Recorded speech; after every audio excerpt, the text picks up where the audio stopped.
Ma'am. Morning ma'am. Good morning. जय जय Hind ma'am. Message कर दो इतने good morning good morning ma'am. Good morning ma'am. Okay ma'am, शुरू करें। Good morning ma'am. शकुन मैम, सारे आ गए क्या? Can I start? Yes ma'am.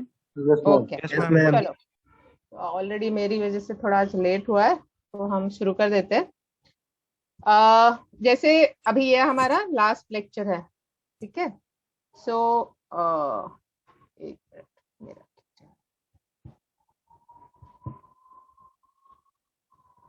Okay. अरे आप सुन पा रहे हैं मुझे? हाँ यस मैम। हाँ यस मैम। ओके। सो आज जैसे हमारे हमने ऑलरेडी 3 लेक्चर्स हो गए राइफल शूटिंग के बेसिक्स के ऊपर। तो अभी ये हमारा आज का लास्ट लेक्चर है और उसमें हम मेनली देखेंगे कि जैसे पहले दिन मैंने कहा था, सॉरी पहले नहीं, दूसरे दिन जो टेक्निकल पार्ट है राइफल शूटिंग का, उसमें हम उसको 2 हिस्सों में बांट लें। एक हो गया पोस्चर्स, दूसरा है प्रोसेस। दोनों ही इक्वली इम्पोर्टेंट है और वो दोनों ही एक दूसरे को कॉम्प्लीमेंट करते हैं और उसी हिसाब से हमें दोनों को ही मतलब कोऑर्डिनेशन में उनका कोऑर्डिनेशन में रखना पड़ेगा।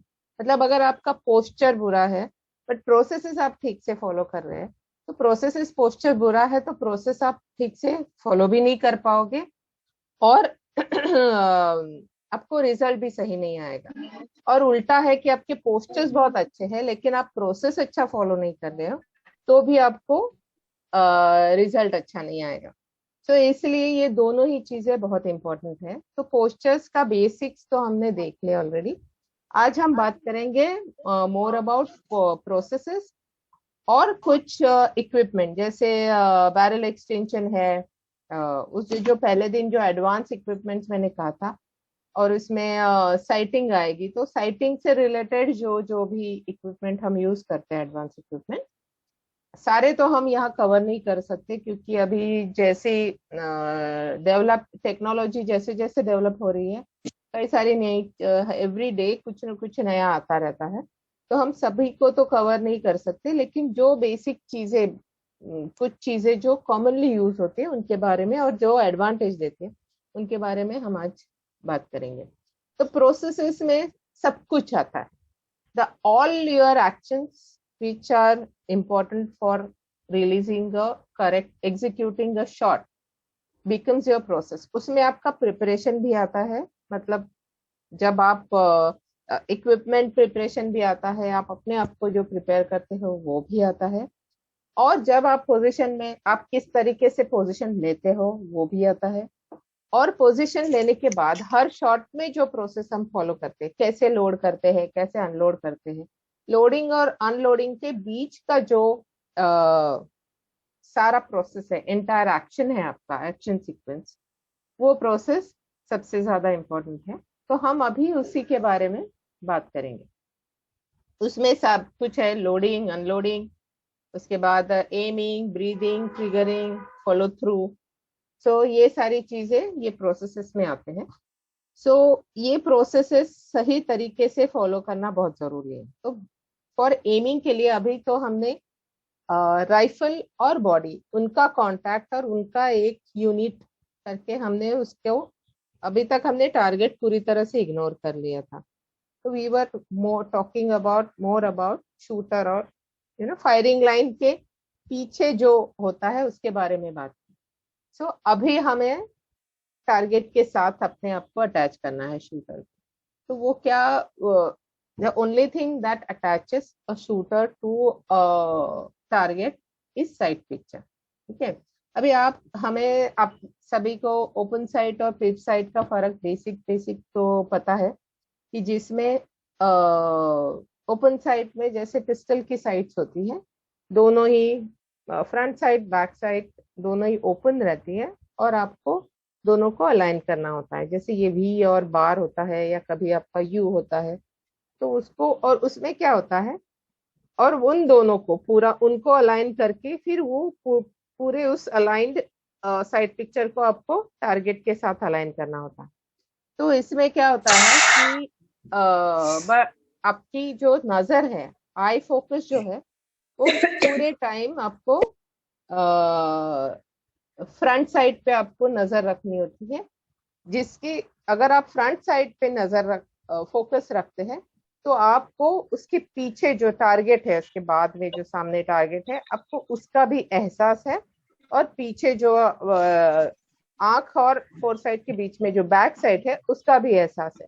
तो क्योंकि फोर साइड बैक साइड और टारगेट के बीच में पड़ता है, हम फोर साइड के ऊपर फोकस करते हैं, ताकि हम टारगेट का भी ख्याल रख सके और बैक साइड का भी ख्याल रख सके। ठीक है।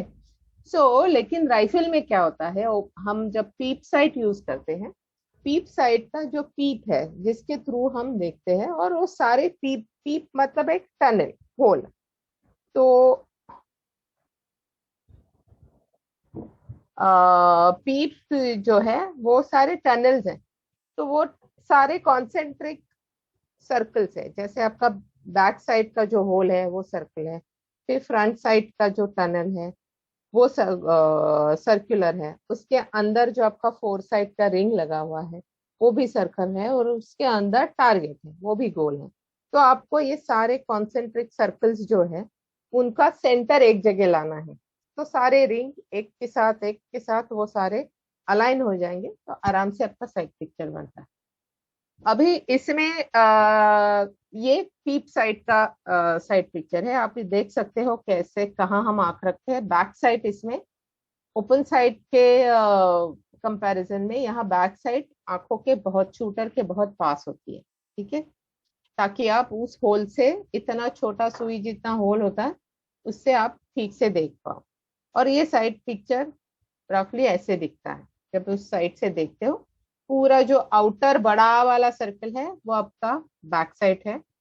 उसके बाद का जो सर्कल है काला, वो है फोर साइड का टनल, मतलब जिसमें फोर साइड, जिसके अंदर हम फोर साइड फिट करते हैं।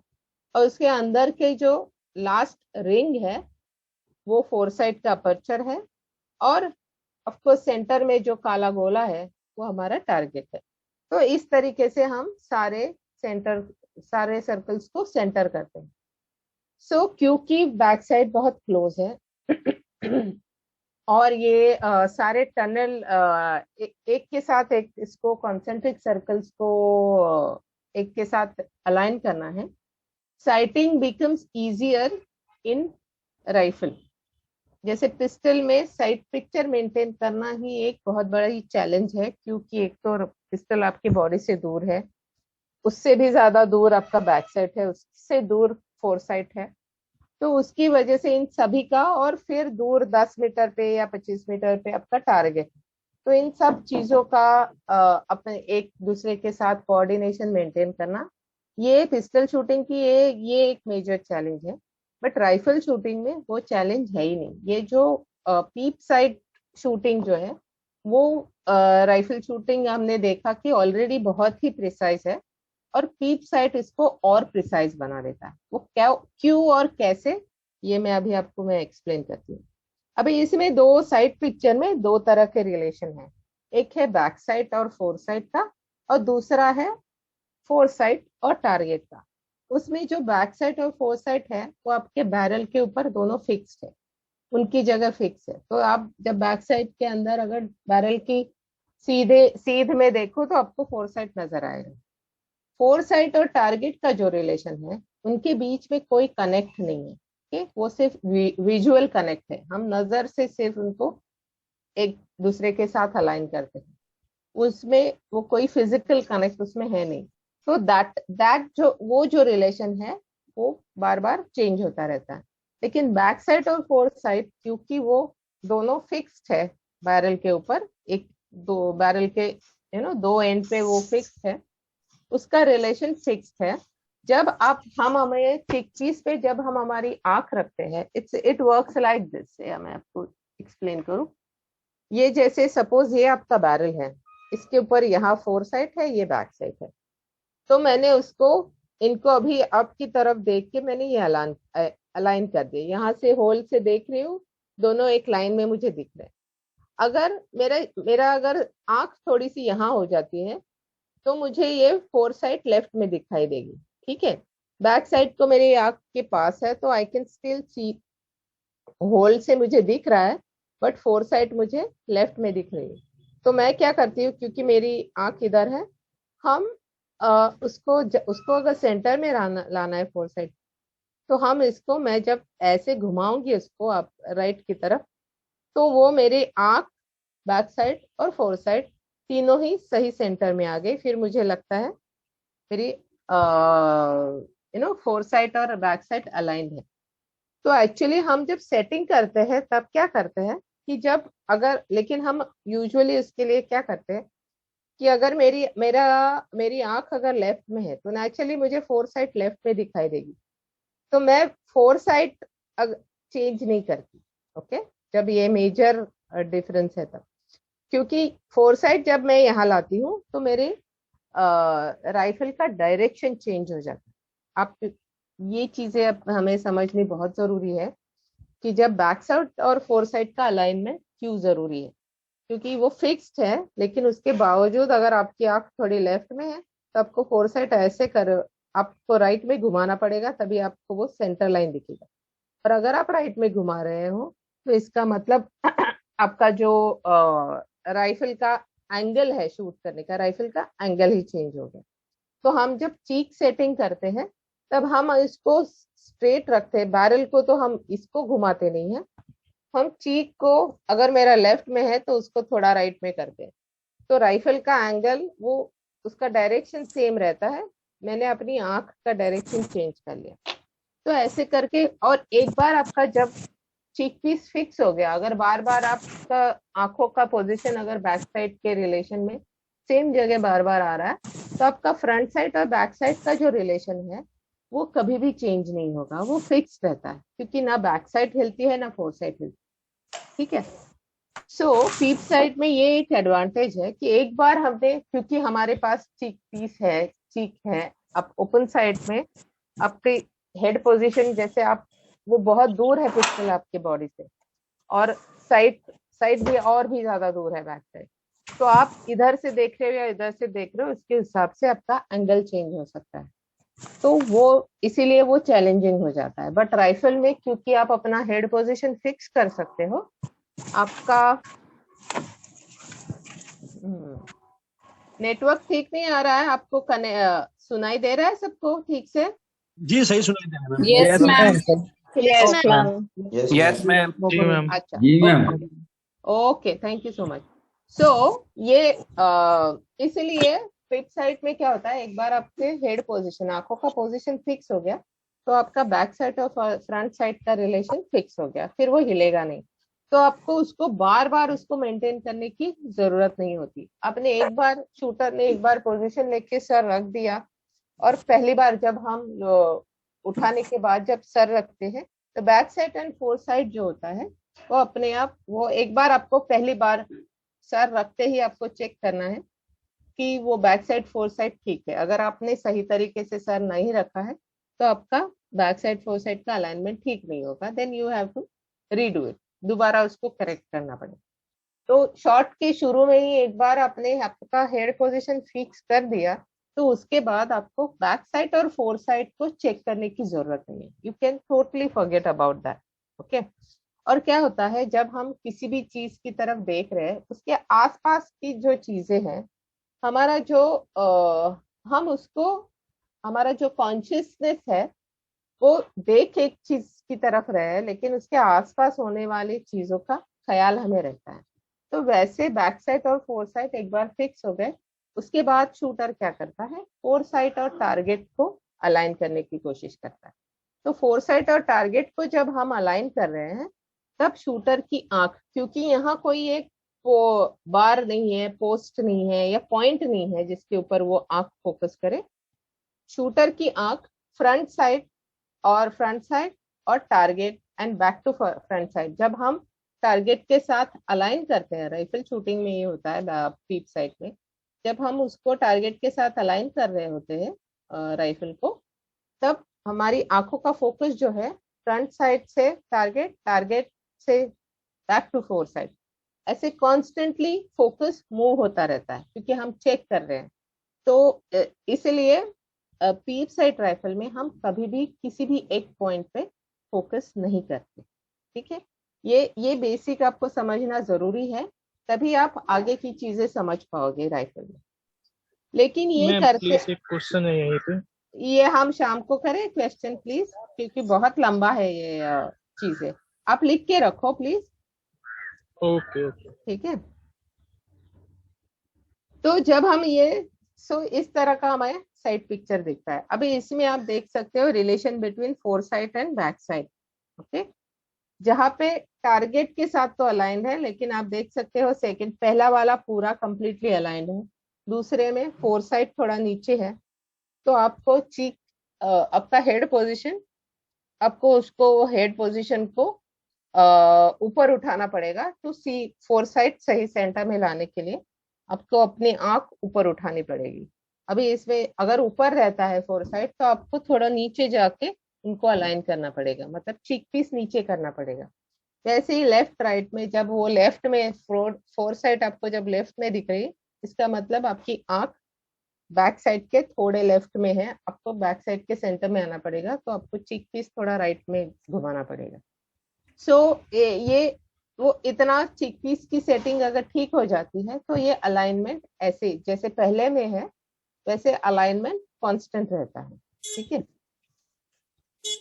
और ये हुआ relation between four site and target.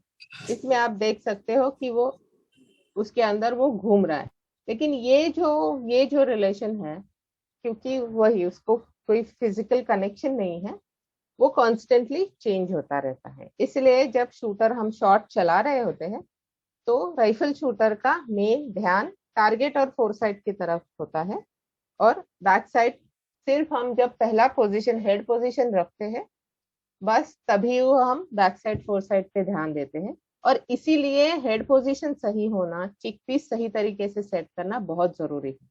So every time you go to, you start training, you must check। जैसे बॉडी अलाइनमेंट हम देखते हैं टारगेट के साथ, या राइफल का टारगेट के साथ अलाइनमेंट हम जैसे चेक करते हैं, वैसे ही before starting any training session सबसे पहली चीज जो आपको करनी है, आपको अपना हेड पोजीशन और ये जो साइट अलाइनमेंट है, बैक साइड और फोर साइड का जो अलाइनमेंट है वो चेक करना है। वो अगर फिक्स हो गया, वो अगर सही है, तो बाकी सब आपका फिर ठीक जाएगा।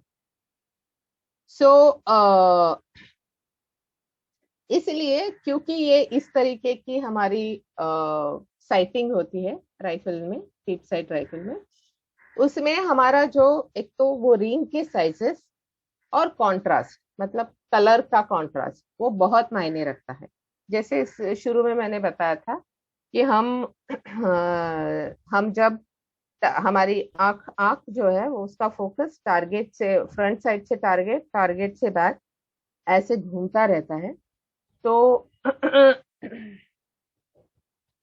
जब हम टारगेट की तरफ या फोर साइड की तरफ देख रहे हैं तब हमें आसपास का, मतलब जो बैक साइड है उसका ब्लैक सर्कल, फिर उसके और फोर साइड का टनल, उसके बीच से आने वाला लाइट, ये सारी चीजें हमारे दिमाग में कहीं ना कहीं वो रजिस्टर होती रहती है, उनका हमें ख्याल रहता है कि अच्छा ये है गैप।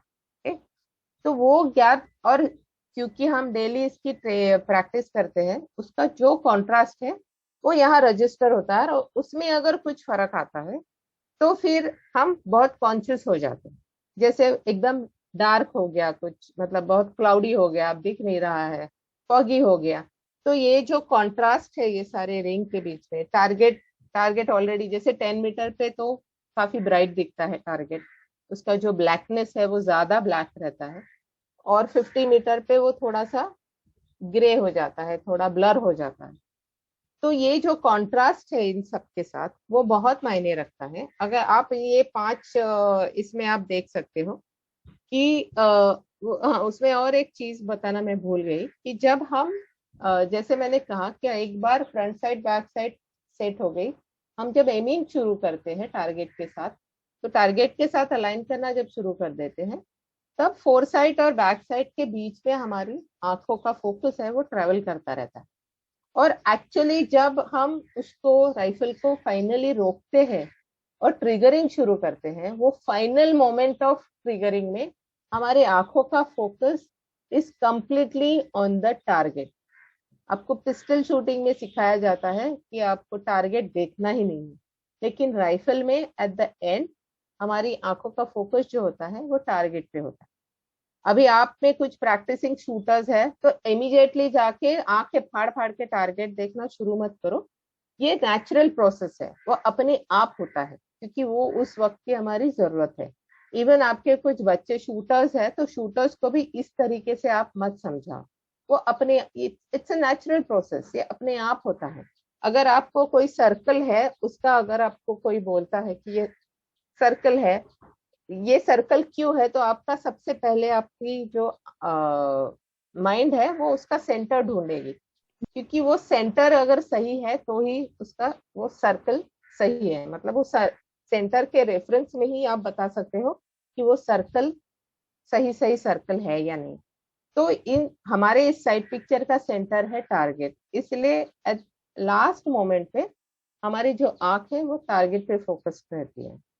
सो उसकी वजह से तो ये ये समझना आपको जरूरी है, इसलिए ये कॉन्ट्रास्ट के रिलेशन में, कि जब वो आंख टारगेट पे फोकस भी रहती है, लेकिन हमारा जो माइंड है उसको सबकॉन्शियस है that is checking on the contrast. मतलब उसके टारगेट और फोरसाइट के बीच से जो लाइट आता है वो उसका रिंग है वो, और उसके बाद ये जो जहां जहां जहां से लाइट आता है उसका एहसास हमारे सबकॉन्शियस में रहता है कि वी नो कि वो कैसे दिखता है, सही साइड पिक्चर कैसे दिखता है। आपकी आंखों की फोकस भले ही टारगेट पे हो, लेकिन हमारा mind, back of the mind, we are keeping tab on that light. तो जब वो लाइट कम या ज्यादा हो जाती है तब हमारा जो सबकॉन्शियस है वो थोड़ा सा डिस्टर्ब हो जाता है, क्योंकि वो अनफैमिलियर पिक्चर दिखने लगता है। तो इसमें आप देख सकते हो कि अगर कोई भी रिंग, तो इसका जो कॉन्ट्रास्ट है वो हर शूटर अपने अपने हिसाब से उसको सेट करता है। तो अगर आपका जैसे बैक साइड थोड़ा दूर हो गया, बैक साइड बहुत ज्यादा प्रोमिनेंट हो गया, तो आपका सारा ध्यान बार बार बैक साइड पे जाएगा और आप सामने सही तरीके से नहीं देख पाओगे। वैसे ही फोर साइड का tunnel, if it is too thick and if it is too close to you, फिर आपका सारा ध्यान उसके ऊपर जाएगा। या इवन फोर साइड का रिंग भी बहुत मोटा है, आप लास्ट ये नीचे वाली, राइट की नीचे वाली फिगर में देख सकते हैं। तो वो जो काले बहुत मोटे मोटे रिंग्स है, फिर उसके ऊपर हमारा बार बार ध्यान वहां जाता है। तो इसलिए, और अगर टारगेट आपका बहुत ज्यादा ब्राइट हो तो ये जो बाकी के रिंग्स है उनका जो रिलेशन हम मेंटेन कर रहे हैं सबकॉन्शियसली बगैर उनके तरफ देखे हुए, वो मेंटेन नहीं कर पाएंगे। सो इन सब का जो कॉन्ट्रास्ट, सही कॉन्ट्रास्ट बनाना जरूरी है। इसीलिए कई सारे शूटर्स उस हिसाब से रिंग के साइज है, अपर्चर साइज है, वो अपने हिसाब से वो शूटर सेट करता है। ठीक है। सो इसीलिए जब हम लाइट कम या लाइट ज्यादा हो जाता है तो ये कॉन्ट्रास्ट जो है वो चेंज हो जाता है, और उसको हमारा जो फैमिलियर कॉन्ट्रास्ट है उसमें लाने के लिए then we use colour filter. So जो पहले दिन मैं बात कर रही थी कि कलर फिल्टर का काम क्या है, जैसे बहुत ज्यादा ब्राइट लाइट है तो वो इतना ज्यादा लाइट आता है कि आप टारगेट पे फोकस नहीं कर पाते। तो इसके फिर हम क्या करते हैं, फिर हम grey, light grey, dark grey या ब्राउन, ये फिल्टर लगाते हैं। It it totally depends on shooter की कौन से कलर में उसको ज्यादा कंफर्टेबल साइड पिक्चर आती है। तो उसमें हम वो कॉन्ट्रास्ट चेंज करने की कोशिश करते हैं, और जो हमारा ओरिजिनल जो कॉन्ट्रास्ट में आपने ट्रेनिंग करी है उसको पाने की कोशिश करते हैं। और ये जैसे डल हो जाता है तो हम येलो ऑरेंज फिल्टर यूज करते हैं, जिससे आपका जो डलनेस है, डलनेस की वजह से जो ब्लैक और व्हाइट का जो कॉन्ट्रास्ट कम हो गया है वो दोबारा आपको अच्छे से दिख जाए, उसमें से डिफरेंस दिखाई दे, इसलिए फिर हम थोड़ा ब्राइटर कलर यूज करते हैं। सो अभी ये जो बेसिक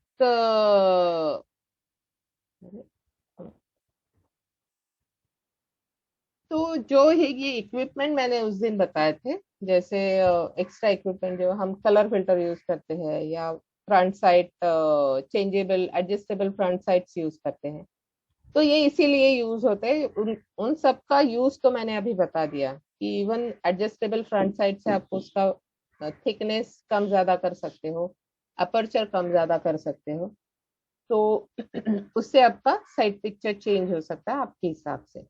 तो वैसे ही बैरल एक्सटेंशन का भी जो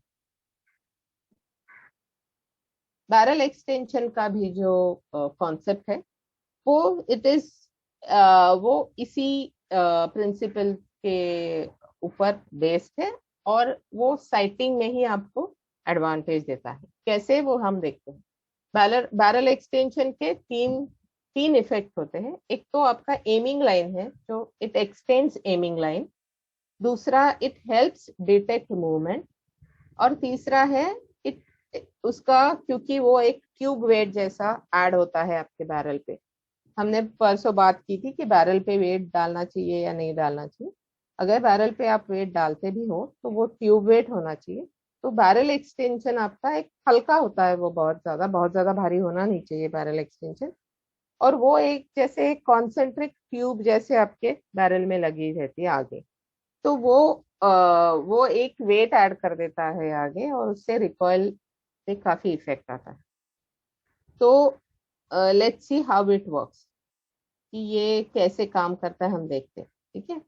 सो बैरल एक्सटेंशन जो है वो एमिंग लाइन एक्सटेंड करता है। मतलब आप दोनों ही बंदूकों में देख सकते हो कि जहां बैरल एक्सटेंशन लगा रखा है उसमें हमने वो फ्रंट साइड है वो आगे कर दिया। ठीक है।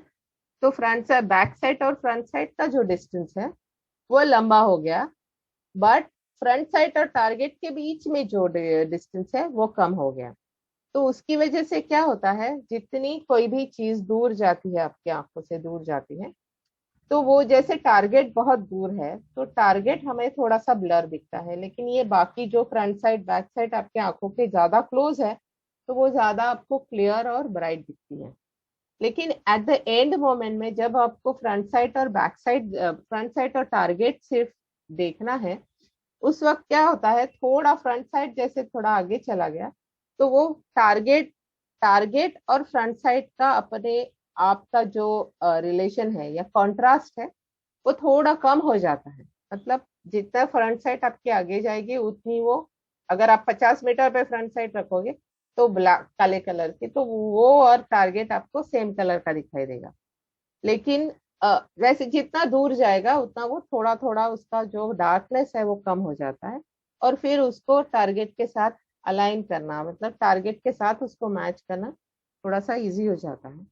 सो और उसके साथ साथ अगर कोई भी चीज हो, जैसे अगर आपका राइफल से 40 मीटर लंबा होता तो आपको टारगेट का सेंटर के साथ उसको अलाइन करना, मतलब जब closer you go to the target you can align yourself better with the target।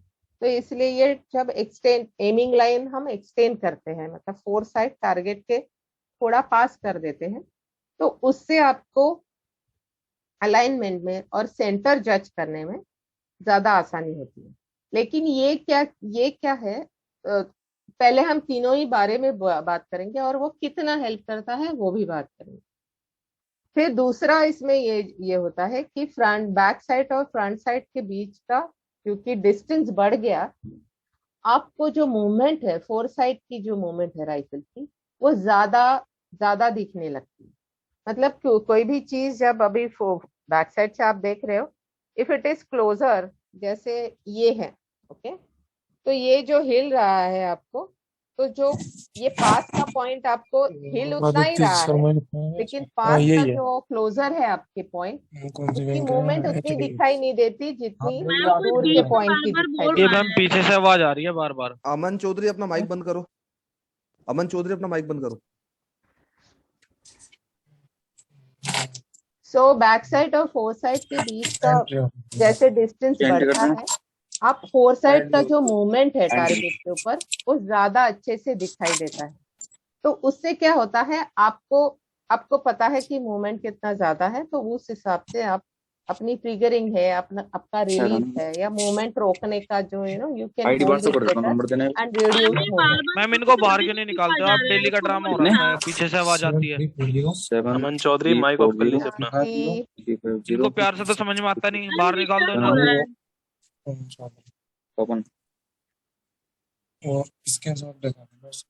Hello, please mute कर दीजिए अपने आप को। उनको वो सुन ही नहीं रहे। मैम बाहर चलो, निकाल दो, नहीं मैम सुनने का वो। हो जाएगा। रोज रोज का ही प्रॉब्लम हो गया मैम। इन लोग माइक चालू करके रख देते हैं, हम हाँ वैसे ही ठीक है, समझने में ठीक है, प्रॉब्लम हो ठीक रही है है, मैम। ठीक है।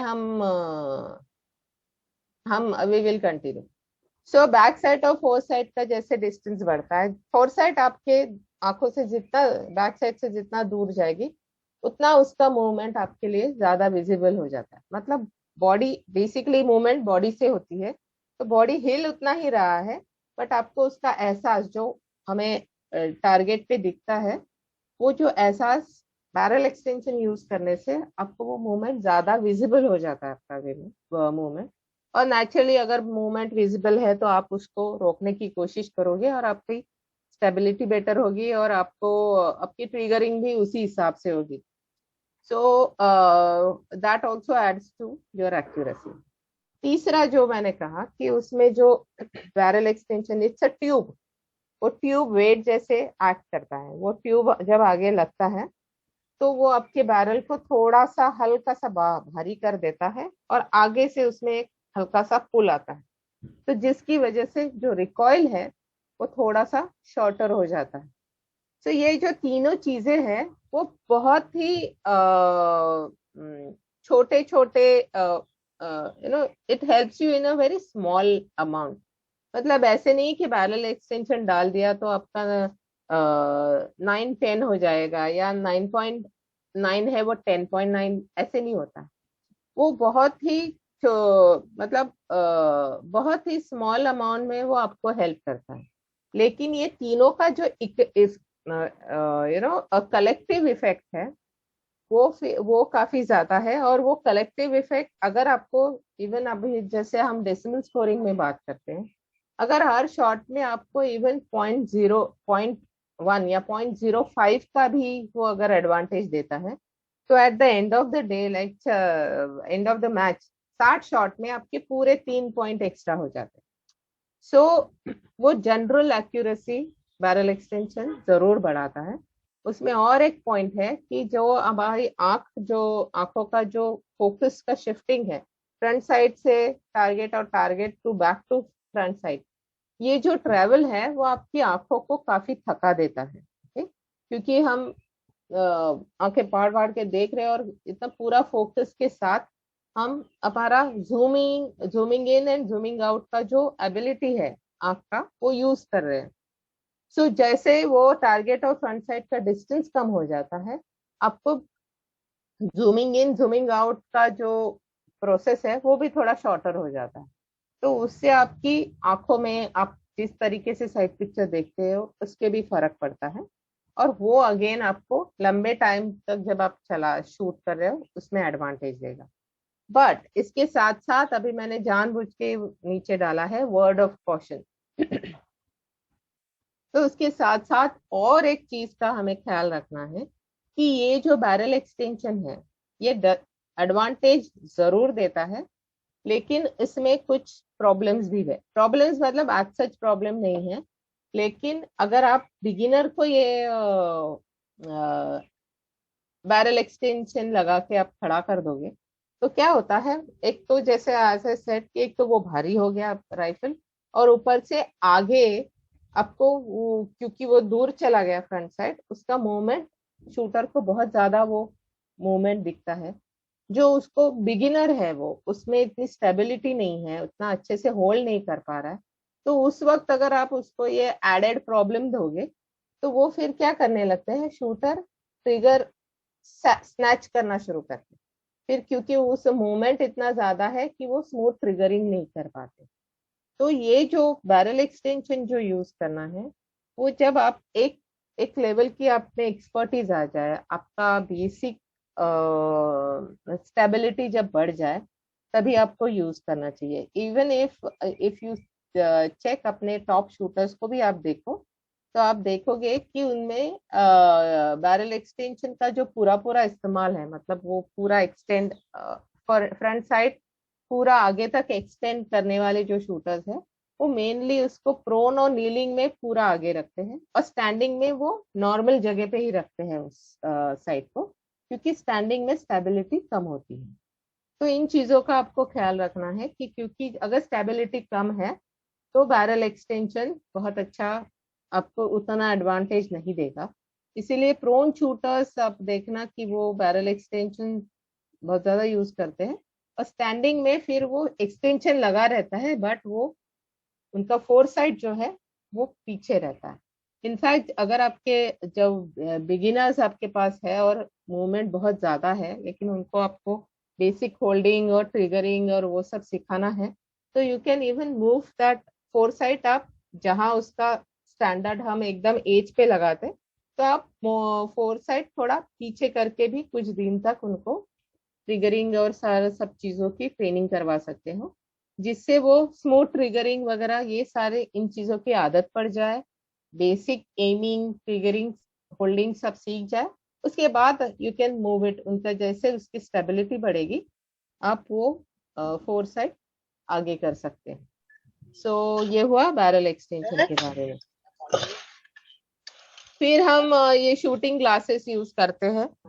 तो again this is about sighting. इसमें आपको एक ख्याल रखना है कि शूटिंग ग्लासेस आप देख सकते हो तीन टाइप के आते हैं। एक तो फ्रेम में, जैसे ये राइट में आप देख सकते हो, फ्रेम में लगा रहता है शूटिंग ग्लास। फिर एक फ्रेम ही है लेकिन वो बेल्ट पे हेडबैंड पे अटैच्ड होता है शूटिंग ग्लासेस। और तीसरा ये मोनोकल, ये जो साइड पे माउंट होता है। तो कैसा है, कई सारे लोगों को सिलिंड्रिकल एक्सिस होता है, मतलब उनका वो जो लेंस होता है वो पर्टिकुलर एंगल में रखने से ही उनको क्लियर दिखता है। तो अगर आप या आपका शूटर सेम पोजीशन में या सेम जैसे सिर्फ एयर राइफल कर रहा है या सिर्फ प्रोन कर रहा है। मैम अगेन किसी ने माइक ऑन किया है। तो ये बीच में क्यों करते हैं माइक ऑन? उनको बोलना तो है नहीं। ये राजीव कुमार तो है। मैम किसी रेंज से आ रहा है आवाज। कोई बात नहीं, कर लेंगे, अभी हम कंटिन्यू कर लेते हैं, वो मैम देख लेंगे उसको। सो जो ये मोनोकल जो इसके ऊपर माउंट करता है, तो क्या होता है कि वो लेंस एक पर्टिकुलर एंगल में सेट होता है। तो जैसे अगर आपका सर एक ही सेम एंगल में रहे तो वो ठीक है, लेकिन हम 3 अलग अलग पोजीशंस में शूट करते हैं, या इवन एयर राइफल और 2-2 स्टैंडिंग में अलग तरीके से चलाते हैं। तो जब आप एंगल और अलग हो सकता है आपका head position, depending on the आपका पोजीशन कैसा है। तो हर पोजीशन में, जैसे प्रोन में हम ऐसे देखते हैं, स्टैंडिंग में हम ऐसे देखते हैं, नीलिंग में उन दोनों के बीच में होता है। तो तीनों ही टाइम आपकी सर का है, आप जिस एंगल से देख रहे हो लेंस के थ्रू, वो अलग अलग है। तो इसलिए अगर आप तीनों पोजीशन में सेम लेंस यूज कर रहे हो तो यू कैन यूज इट, जैसे फ्रेम है या वो हेडबैंड है, तो उसमें आपको वो आप हाथ से उसको सेट कर सकते हैं। लेकिन if it is mounted on side पे अगर माउंटेड है, तो it's better you have 3 different lenses, 3 different sides for 3 positions, क्योंकि उसका जो एंगल है वो आप बार बार चेंज नहीं कर सकते। सो ये कुछ चीजें हैं जो आपको ख्याल रखना है। और दूसरा चीज, ये जब आप शूटिंग ग्लासेस बनाते हो, उसमें एक चीज ख्याल रखना है आपको कि आप जब चेक करने जाते हो, वो तो नॉर्मल उनका जो नॉर्मल लोगों के लिए जैसे चश्मा पहनते हैं, तो उनके हिसाब से उनका जो टेस्टिंग ग्लासेस है वो भी वैसे ही उसी हिसाब से लगे हुए होते हैं कि यहाँ उनको है कि लेंस यहाँ आएगा, तो उस लेंस से वो कितनी दूर तक और कितना क्लियरली दिख पाएंगे। लेकिन हम जब शूटिंग में राइफल शूटिंग में ग्लास यूज करते हैं, तो इतना पास में हमारी शूटिंग ग्लास नहीं रहती। अगर आपकी साइड पे माउंटेड है तो आपसे आपकी आंख से कम 3 इंच दूर रहती है, मतलब 2 इंच तो है ही है, कम से कम 2 इंच दूर रहती है। और ऊपर से इवन आप अगर शूटिंग ग्लासेस भी यूज करते हो, वो फ्रेम में लगता है तो वो एक एक अराउंड 1 इंच दूर हो जाता है आपसे। तो ये चीजें उनको टेस्टिंग के टाइम बताना जरूरी है, ताकि वो उस हिसाब से आपको ग्लासेस बना के दे। और दूसरा चीज, इवन आप जब 10 मीटर पे देख रहे हो और 50 मीटर के लिए जो आप देख रहे हो, तो वो जिस डिस्टेंस के लिए आप चश्मा बना रहे हो वो भी बहुत इंपॉर्टेंट हो जाता है। जैसे पास वाला है तो उसके लिए अलग से हमारा रीडिंग ग्लासेस अलग से होता है ना, सेम तरीके से अगर 10 मीटर पे आपको अलग आपको ये बताना पड़ेगा कि इससे मुझे 10 मीटर पे देखना है या 50 मीटर पे देखना है, क्योंकि हमारे लिए वो फोकस बहुत ज्यादा इम्पोर्टेंट है। वो यूजुअली जनरल फोकसिंग के लिए बना देते हैं, लेकिन ये जो कुछ स्पेसिफिकेशन जिस तरीके से हमें चाहिए वो उनको बताना बहुत जरूरी है आप जब क्लासेस बना रहे हैं। सो ये हमने देख लिया कुछ इक्विपमेंट और बेसिक एमिंग देख लिया, एमिंग, साइड पिक्चर, इसके बारे में जान लिया। Now let's move on to entire shot process. तो ये अब शॉर्ट प्रोसेस है। दिस इज वेरी सिंपल कि आप पहले एक टेकिंग आउट ऑफ राइफल उठा लिया, एक बेसिक पोजीशन ले लिया, उसके बाद आप आंख बंद करके या थोड़ा अंदर हम चेक करते हैं कि हमारी फीलिंग ठीक है या नहीं। सो वहां पे हम इनर पोजीशन चेक कर रहे हैं। उसके बाद फिर जब दोनों ही आउटर और इनर पोजीशन हमें कंफर्टेबल लगता है, उसके बाद we go for preparation, we start preparing for execution of shot. Shot execution में फिर हम पहले तो हमारी सांस पे हम फोकस करते हैं। ब्रीदिंग हम एक उसको रेगुलेट करने की कोशिश करते हैं, और ब्रीदिंग के साथ साथ हमारी एमिंग शुरू हो जाती है। और जैसे जैसे ब्रीदिंग थोड़ी स्लो होती है और एमिंग अब टारगेट के सेंटर में जब आते हो, फाइनल एमिंग जब शुरू हो जाते, उसके साथ साथ हमारी ट्रिगरिंग शुरू हो जाती है। और जैसे ही ट्रिगरिंग खत्म, ट्रिगरिंग के बाद ट्रिगरिंग जैसे खत्म होती है, उस ट्रिगर जब चला रहे हैं हम, तब हमारी ब्रीदिंग स्टॉप होती है। एमिंग भी एक जगह हमने रोक के रखा है सब चीज को, और फिर जैसे ट्रिगर चलाते हैं हम उसको, उस पॉज को और थोड़ा सा fraction of a second extra hold करते हैं, फॉलो थ्रू में सब चेक करते हैं, and then we release, start breathing again and unload. So ये हमारा जनरल शॉर्ट प्रोसेस है, ठीक है।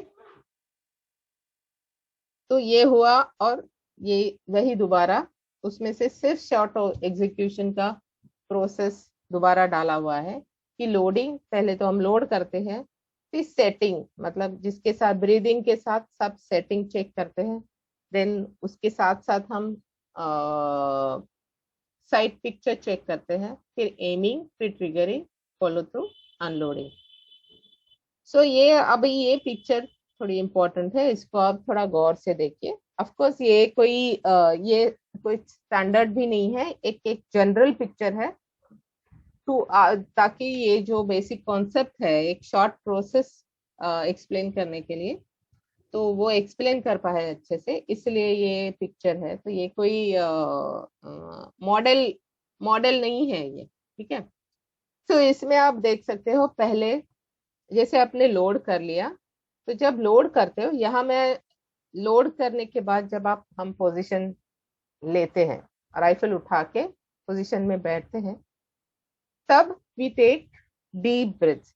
जब आपको बॉडी माइंड सब फोकस करना है, जैसे कल मैंने कहा कि पल्स लो करना है या सेटल करना है, तब you should take a deep breath. वो हम हमेशा ही, मतलब it's a natural process.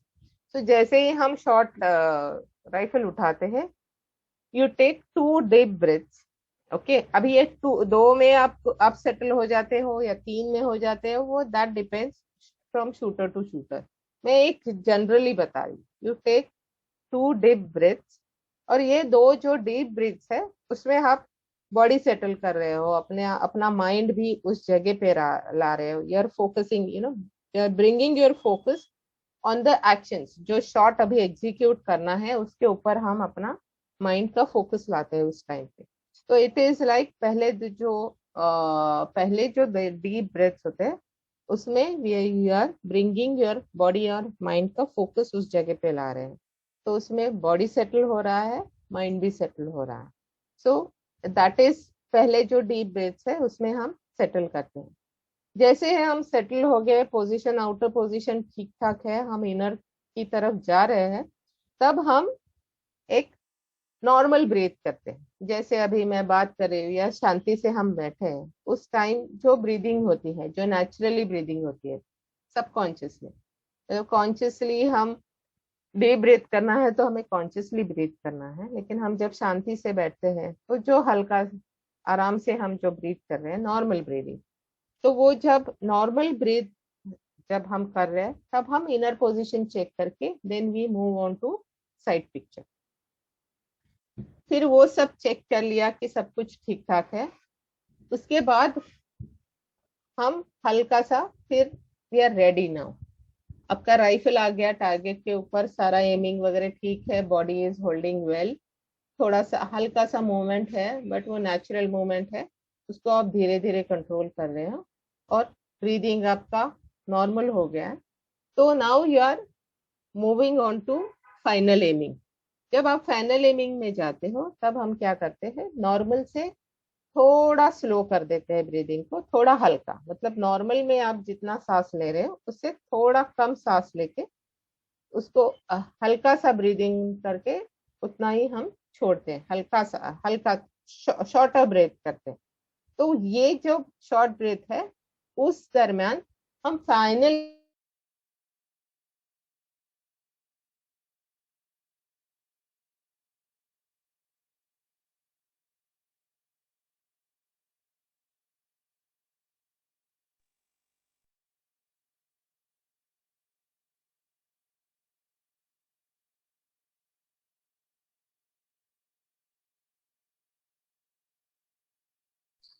Ma'am आवाज नहीं आ रही है।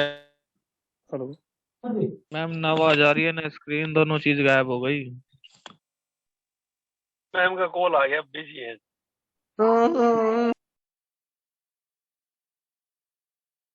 आपको तो बहुत पता भाई, मैम का कॉल आ गया।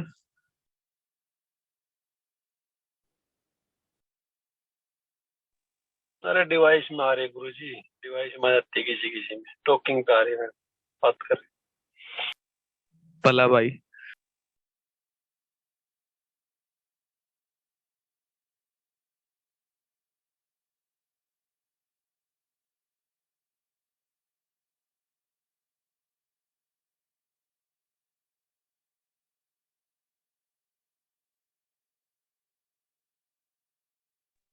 हेलो हाँ मैम आवाज आ रही है अभी।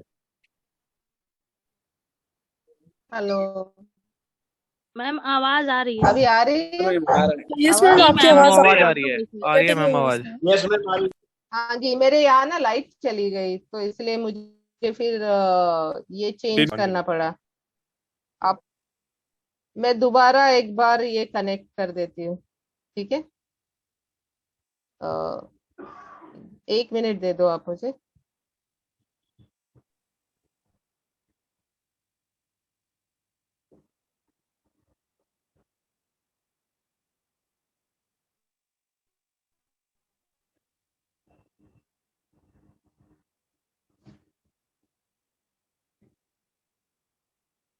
रहा है तब तक शायद मैं वो स्क्रीन शेयर ना कर पाऊँ अभी, तो आपके पास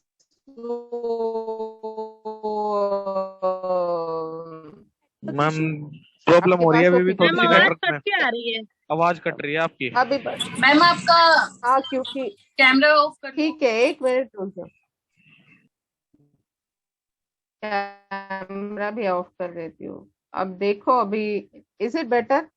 आवाज सही है बेटर है? मैम, सही आ है, रही ठीक है है, मैम। आ रही है, ठीक है मैम हाँ जी। जी मैम अब ठीक सही है, है। फिर मैं अभी मेरे रेफरेंस तो विदाउट पीपीटी ऑलमोस्ट फिनिश हो रहा है, वो लास्ट ही स्लाइड थी मुझे लगता है वो, उसके बाद और छोटी छोटी चीजें हैं, यही इंपॉर्टेंट है सबसे ज्यादा।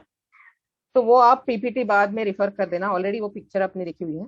तो फिर क्या होता है, जब हम जैसे पहले हमने 2 डीप ब्रेथ्स लिए, जिसके बीच में आपको माइंड और बॉडी दोनों को प्रिपेयर करना है, यो सेटल करना है और चेक करना है कि आउटर पोजीशन इनर पोजीशन सब सही है या नहीं। उसके बाद हम नॉर्मल ब्रेथ जब लेते हैं तब आप चेक करते हैं कि सब कुछ सही है, साइड पिक्चर ठीक है, मूवमेंट ठीक है, फीलिंग ठीक है, और उसके बाद सब कुछ एकदम रेडी है, तब हम फाइनल एमिंग के लिए जब शुरू करते हैं, तब हम वो जो नॉर्मल से भी हल्की और शॉर्ट कर देते हैं ब्रेथ, और वो जो शॉर्ट ब्रेथ है उसमें योर अप्रोच, फिर हम टारगेट का अप्रोच, टारगेट के ऊपर फोरसाइट का जो मूवमेंट है उसको चेक करते हैं, और उस वही टाइम है, उस दौरान हम हमारा ट्रिगरिंग के लिए रेडी होते हैं। और जब हल्की सी सांस लेके हम छोड़ते हैं, उसके बाद फिर हम उतनी ही हल्की सांस लेके ब्रीद आउट करके आपको रुकना है, पूरा का पूरा ब्रीद आउट नहीं करना है, आपको हल्का ब्रीद आउट करके रुकना है, ठीक है। सो ब्रीद आउट करके आप जब रुकते हो तब आप लंबा, और जब ये ऐसे धीरे धीरे जब आप स्लो ब्रीदिंग आप स्लो करते हो तो उस पॉज को मेंटेन करना आसान हो जाता है। तो और लंबा पॉज आप ले सकते हो विदाउट बॉडी गेटिंग टेंस। सो उसमें फिर जब वो ब्रीद आउट होता है उस टाइम पे आप फिर हम और पॉज रखते हैं, उस तब तक आपकी ट्रिगर फिंगर रेडी है, आपकी साइड भी जैसे आपने ब्रीद आउट कर लिया, sight exactly in the centre, and then you can smoothly finish your triggering. और उसके बाद आपको फॉलो थ्रू करना है उसी पॉज के अंदर, and then of course you breathe in, और फिर लोडिंग, अनलोडिंग, और फिर लोडिंग, नेक्स्ट शॉट के लिए आप प्रिपेयर करते हैं। So that is a general process of trigger, short process है ये, जनरल शॉर्ट प्रोसेस है। तो इसके बीच में जो ट्रिगरिंग होती है, अभी ब्रीदिंग के बारे में तो मैंने बात की, एमिंग के बारे में थोड़ा सा बताओ। एमिंग जो होती है, जैसे ही बॉडी सेटल होती है, मैम स्क्रीन नहीं दिख रही है आपकी। नहीं, मैंने एक्चुअली, क्योंकि मेरा यहाँ लाइट नहीं है तो इसलिए मैंने सब ऑफ करके रखा है। Okay ma'am, thank you. हाँ, सो आप चाहिए तो अपने दूसरा मोबाइल है तो आप पीपीटी सामने रख के आप कर सकते हो, क्योंकि मेरे पास है पीपीटी मेरा सामने। तो जब अभी हमने ब्रीदिंग के बारे में मैंने बताया कि कैसे करनी है। इसमें क्या है, आप ब्रीदिंग जरूरी नहीं है कि ये दो ब्रेथ्स लो, आप 2 लो, 3 लो, अगर सेटल होने के लिए ज्यादा टाइम लगता है you take more breaths, no problem. लेकिन जो भी है आपको खुद उसको आप हर शूटर के लिए वो अपना एक पैटर्न सेट होता है, और शूटर को उसको जब आप इनिशियली शूटर को ये चीजें सिखाते हो तो उनको ये कॉन्शियसली सिखाना बहुत जरूरी है इन चीजों को। तो ये हो गया ब्रीदिंग। नाउ एमिंग का ऐसा होता है कि एमिंग, जैसे एमिंग में आता है, पहले तो जैसे बॉडी सेटल हो जाता है, अपना राइफल अपने आप आके एक जगह जहां अपने उसको अलाइन, अगर आपका अलाइनमेंट सही है टारगेट के साथ, तो आप जब ब्रीद आउट करते हो तो आपका जो फोरसाइट है एग्जैक्टली टारगेट के सेंटर के साथ अलाइन होगा। ओके, ब्रीद आउट करने के बाद तो उसको एक बार आपको चेक करना है, तभी आपको अलाइनमेंट सही पता चलेगा। Then you actually start slow normal breathing, slow breathing. जब ये स्लो ब्रीदिंग शुरू हो जाती है तब यू स्टार्ट अप्रोचिंग टारगेट। तो टारगेट का जो अप्रोच है वो भी तीनों पोजीशन में अलग अलग है, क्योंकि हमारे ब्रीदिंग के हिसाब से है वो। तो जब स्टैंडिंग में जो टारगेट का अप्रोच है वो ऊपर से नीचे आता है, क्योंकि व्हेन वी ब्रीद इन करते हैं तो राइफल ऊपर चला जाता है, और ब्रीद आउट करने से वो टारगेट पे आके रुकता है। प्रोन में ये एग्जैक्टली उल्टा होता है, क्योंकि हम लेटे हुए हैं, पेट से ब्रीद करते हैं, तो जब when we breathe in rifle नीचे चला जाता है, ब्रीद आउट करने से वो ऊपर आता है। तो आपका जो अप्रोच है प्रोन में नीचे से ऊपर आता है, स्टैंडिंग में ऊपर से नीचे जाता है, और नीलिंग में भी प्रोन की तरह ही, क्योंकि पेट हमारा दबा हुआ है, नीलिंग में भी अप्रोच नीचे से ऊपर आता है, क्योंकि जैसे ही आप ब्रीद इन करते हो आपका राइफल नीचे जाएगा, ब्रीद आउट करके वो सेंटर ऊपर आएगा। तो इसलिए नीली, और क्योंकि हम ब्रीद आउट करके शूट चला रहे हैं, आपका अप्रोच जो है नीचे से ऊपर आएगा। ये कुछ साइटिंग की ये थोड़ा सा साइटिंग के एमिंग के बारे में। फिर ट्रिगरिंग ऐसा है, जो पिस्टल हो, राइफल हो, आपकी किसी भी तरह की शूटिंग हो, उसमें ट्रिगरिंग स्मूथ ही होनी चाहिए। अभी राइफल का ट्रिगर बहुत लाइट होता है, हेलो लेकिन इसके मैम, आवाज ऊपर नहीं आ रही है। मतलब फीलिंग, आवाज भी नहीं आ रही है? आवाज तो मेरी ऑन है। आ रही है मैम, आ रही है। आ रही है ना? आ रही है मैम। हाँ, मैम। ठीक है। तो ट्रिगरिंग का ऐसा है कि ट्रिगरिंग जब आप ट्रिगरिंग आपको स्मूथ ही करनी है, और स्मूथ मतलब जैसे आपका ब्रीदिंग स्लो डाउन होता है और आपका राइफल जैसे ही टारगेट के एरिया में, फाइनल एमिंग एरिया में जब आता है का राइफल, तब जैसे मैंने कहा था कि लास्ट दो ब्रेथ्स है वो आपको एकदम स्लो करने हैं। तो उसका जो पहला वाला ब्रेथ है, जब हम स्लो डाउन करके ब्रीद आउट करके जब टारगेट के सेंटर में आपका राइफल आता है, दैट इज द टाइम जब हम ट्रिगरिंग शुरू करते हैं। तो तब हम फर्स्ट पुल लेके रखते हैं, and then again we take a short breath, और उसको छोड़ के हम रुक जाते हैं। ठीक है। तो जब ये फर्स्ट पुल लेके हम वो हल्की सी सांस जब लेते हैं, तो वो टारगेट के ऊपर जैसे एक 8 का फिगर बना के वो वहां रुक जाता है। और जैसे ही आप फर्स्ट पुल लेने के बाद आपको एक यूनिफॉर्म प्रेशर के साथ वो ट्रिगर चलाना है, एकदम से खींचना नहीं है। एक एक सर्टेन अमाउंट ऑफ प्रेशर आपको एक यूनिफॉर्मली देके दबाया दबा दबा के, जब आप ब्रीद आउट कर रहे हो, और आप जब ब्रीद आउट कर रहे हो, वो हल्के से अपने आप वो राइफल आके सेंटर में रुक जाएगा। तो जैसे ही आप ये ट्रिगर स्मूथली जब चला रहे हो, तो बाय द टाइम आपका ट्रिगरिंग खत्म हो, आपका राइफल भी आराम से आके सेंटर में रुक जाता है, एंड देन आपकी फाइनल ट्रिगरिंग खत्म हो जाती है। तो जैसे ही आपका पॉज शुरू हो जाता है, उसके कुछ ही मोमेंट्स में आपकी ट्रिगरिंग भी फिनिश हो जाती है, और वो शॉट एकदम सही सेंटर में जाएगा, और उसके बाद भी आपको फॉलो थ्रू करने के लिए टाइम मिलेगा। अगर आप सेंटर में आने के बाद अगर ट्रिगरिंग शुरू करते हो, तो आपके पास वो पॉज में जो हम सांस रोक के खड़े हैं, तो हम ज्यादा टाइम नहीं है उसके अंदर। तो फिर क्या होता है, फिर आपका ट्रिगर चलते चलते एकदम एंड, पॉज के एंड में आता है, जब आप ऑलरेडी यू फील सफोकेटेड और आपको सांस लेने की जरूरत महसूस हो रही है। तो उस समय जब आप चलाते हो तो बॉडी झटका देता है, और शॉट कभी वही जिसको हम कहते हैं ना डिलेड शॉट, वो शॉट डिले हो जाता है और उसको उसमें बॉडी रिएक्ट करती है। तो ये जो ट्रिगरिंग का स्टाइल है, ये जो ट्रिगरिंग जिस तरीके से ट्रिगरिंग का जो प्रोसेस है, उसके ऊपर मास्टरी करना बहुत जरूरी है। So that is for triggering. फिर इसके बाद जनरल कैसे ट्रेनिंग करनी चाहिए, फिजिकल फिटनेस बहुत जरूरी है। जैसे स्टैंडिंग में कोर मसल्स जरूरी है, कार्डियोवास्कुलर एक्सरसाइजेस भी जरूरी है। कार्डियोवास्कुलर म्हणजे जैसे रनिंग है जिसमें ब्रीदिंग इन्वॉल्व है, जैसे रनिंग है, क्लाइंबिंग है, स्विमिंग है। लेकिन हमारा स्पोर्ट है स्टेबिलिटी का। तो अगर आप 20-20 किलोमीटर रोज दौड़ोगे, तो that is what you are training your body to move. और फिर जब वो तो फिर उसका शूटिंग के लिए क्या फायदा होगा? कोई फायदा नहीं। इतना कार्डियोवास्कुलर एक्टिविटीज करनी है, लेकिन एक मॉडरेशन में करनी है, कि जितना आपके ब्रीदिंग कैपेसिटी इंप्रूव हो, ब्रीदिंग कंट्रोल इंप्रूव हो, बस उसके लिए जितना जरूरी है वही करनी है। और एंड्योरेंस, जनरल बॉडी एंड्योरेंस। फिर ट्रेनिंग किस तरीके से ट्रेनिंग करनी है, कि पहले तो आपको पोजीशन वीडियो स्लाइड नहीं आ रही है।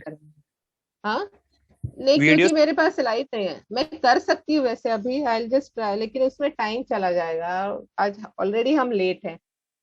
तो आपके पास है ना पीपीटी, आप बाद में देख लेना। ये तो सारा जनरल है, अभी तो खत्म, इट्स ऑलमोस्ट खत्म हो गया। तो उसमें आप ये बाद में देख लेना उसमें कि अभी हमें ट्रेनिंग कैसी करनी है किसी भी राइफल शूटिंग की। तो सबसे पहले आता है कि पोजीशन बनाओ, उसको कंसोलिडेट करो। कंसोलिडेट करो मतलब हर दिन एक पोजीशन तो आपने बना दिया, बट हर बार आपको वही सेम पोजीशन आ रहा है या नहीं, वो पोजीशन आपकी समझ में आ रहा है या नहीं, सेम पोजीशन आप ले पा रहे हो या नहीं। मतलब पहले तो पोजीशन बनाओ, फिर पोजीशन उसको रिपीट करो कि आप बार बार वो कर पा रहे हो या नहीं। अगर जिस दिन आप हर बार जाके सेम पोजीशन ले पाते हो तो आपका सेकंड स्टेप खत्म हो गया। और उसके बाद उसी पोजीशन में बिल्डिंग एंड्योरेंस, उसी पोजीशन में जैसे 20 शॉट चलाने हैं, 40 शॉट चलाने हैं, 60 शॉट चलाने हैं, तो पूरे 60 शॉट तक अगर क्या आप उस पोजीशन को रख पा रहे हो, मेंटेन कर पा रहे हो, तो उसका जो एंड्योरेंस बिल्डिंग होता है, जहां हम फिर प्रोन में कई बार एक टाइमर लगा के शूटर को कहते हैं कि हाँ पहले तो 15 शॉट चलाओ, 15 मिनट रहो, फिर आधा घंटा रुको, या जैसे नीलिंग में बिठाते हैं पौना पौना घंटा आपको बैठना है नीलिंग रोल पे। सो ये that is endurance building and that is how you should train. So ये बाकी सब तो आप पीपीटी में पढ़ लेना, उसी का एक्सप्लेनेशन लिखा हुआ है। और अगर उसमें कुछ सवाल है तो मैं शाम को उसके जवाब दे दूंगी। फिर अलग अलग ट्रेनिंग मेथड्स हम फॉलो करते हैं, जैसे होल्डिंग प्रैक्टिस तो हम सभी को पता। ओ शिट, तो मेरा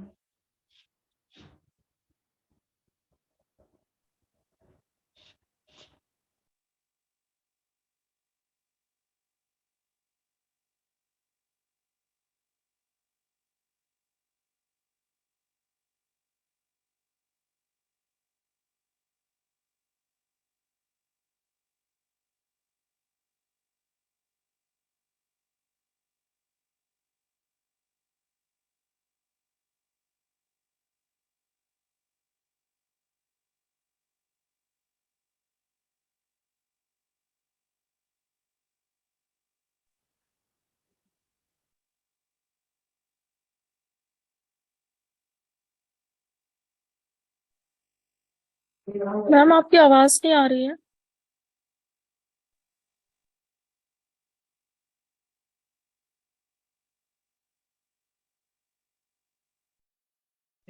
मैम आवाज नहीं आ रही आपकी? मैम आवाज नहीं आ रही है। मैम अभी है नहीं, अभी ज्वाइन करेंगे, वापस से वेट करें। हाँ जी, सॉरी, बस अभी खत्म कर रहे हैं ये इसको, मेरा नेटवर्क ही कट गया था। सुनाई दे रहा है? जी मैम। हाँ। तो अभी ये इसमें ट्रेनिंग मेथड्स है, जैसे होल्डिंग प्रैक्टिस है, ड्राई प्रैक्टिस हम जो करते हैं, मिरर ट्रेनिंग करते हैं, डार्क रूम ट्रेनिंग करते हैं, तो टेबल शूटिंग करते हैं। डार्क रूम ट्रेनिंग मतलब रेंज पे कुछ मिनट्स के लिए पूरा अंधेरा करके try to maintain your position, और फिर चला के आप देखो कि आप वही हो या नहीं। कई बार जैसे मैं करवाती हूँ कि आंख बंद करके चलाना है, ताकि आपका जो प्रोसेस है, जो भी बॉडी आपका जो प्रोसेस है उसके ऊपर आपका पूरा ध्यान रहे। और उसके बावजूद और